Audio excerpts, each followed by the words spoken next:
ndaje ndababwire itandukaniro ry'inzu z'abakuru b'ibihugu hagati y'u Rwanda n'u Burundi. Turafise Ntare House Excellence Evariste Ndayishimiye na Urugwiro Village ya His Excellence Paul Kagame of Rwanda.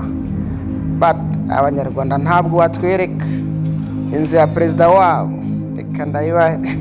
Reka ndayibereke batwereka Amahoro Stadium, Arena BK hamwe na Convention Center, ko badatwereka inzu ya perezida wabo. Ladies and gentlemen, ndaje ndayibereke iyo wacuniye muri ko murabona.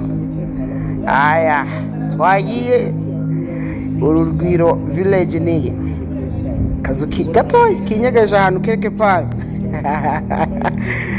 Arigemani baza ko harimo agati ka Mutama Kagame kukibatayira nuvira ngo bakiyindi mbona ibindi bavyubaka. What is wrong guys? Abanyarwanda muze mutubwire impamvu State House yanyu imeze gutya. Why kukitubaka kukidahinduka ngise n'izindi nziza ko mbona mutubwira ngo igihugu kiri mu iterambere giruka cyane bimeze gute? Muduhumuca abanyarwanda muri comment.